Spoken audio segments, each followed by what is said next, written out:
I'm Albre Brown. I'm BASF's Technical Marketing Manager for soybean fungicides and insecticides, and I'm here today with David. David, would you like to introduce yourself and tell us where we are?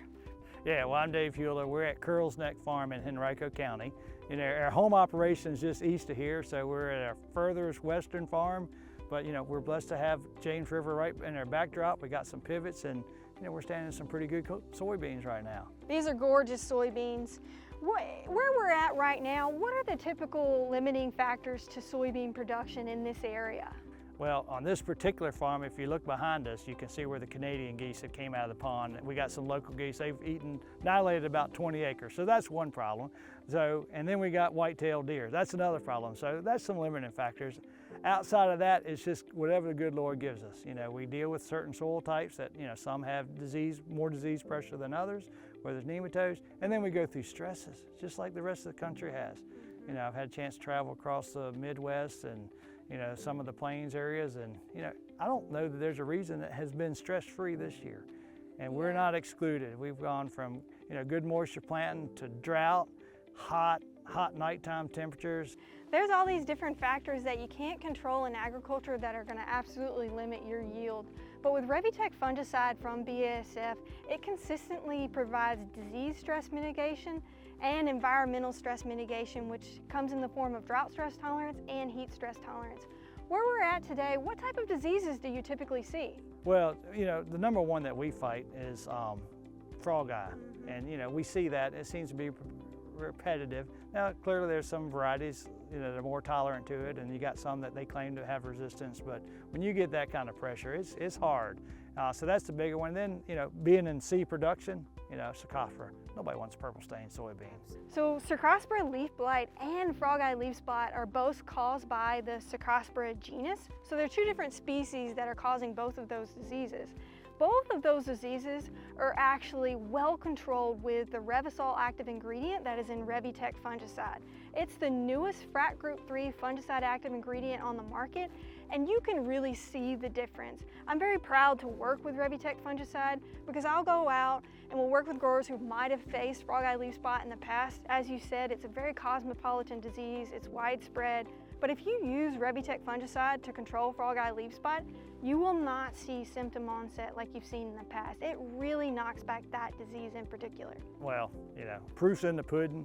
You know, if you look at our invoices from our nutrient dealer, we continually buy Revitec because, you know, you go in our warehouse, it's full of blue jugs, and we've had success with it. And, you know, we're at, you know, R2 right now, so right at the edge where we're getting ready to start spraying our fungicides, and you know, we're going to be more preventative right now, and then, you know, if the crop continues, if we get rain now, to the side we got irrigation, so we know that's going to be another two more fungicides.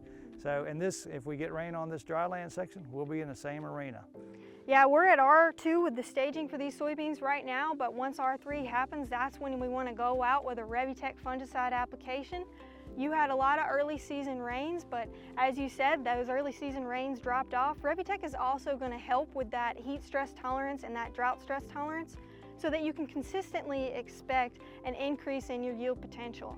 As a pathologist, we came out here, we were looking at the beans. I didn't see any diseases. That's bad news for me, but Revitec fungicide is really good news for you.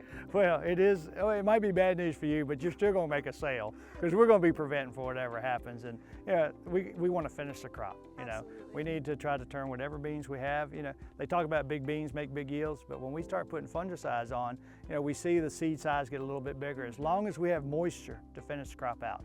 So I think growers, you know, don't take your foot off the gas pedal right now, you know, particularly if you got rain. And you know, that's just experience that we've had.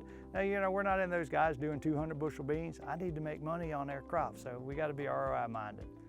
This year, with all of the early season rains, we had a lot of irregular planting dates in both corn and soybeans. Because of that, I've been getting more and more questions about tank mix compatibility. Can you share any insights about tank mixes? Well, you know, from a standpoint of soybean production, we try to get our herbicides done before we're blooming. But then when we start looking at our fungicides, you know, we're tank mixing fungicides. You know, most times than not, we're putting an insecticide out there, whether it's stink bugs, whether we got some aphids, corn earworms, jack beetles, whatever. And then we look for longevity. And that's the cool thing that we've seen with some of the fungicides, particularly the BASF stuff, it lasts a long time.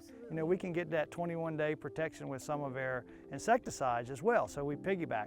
Then as growers are trying more things, they start wanting to put in some, nutrition.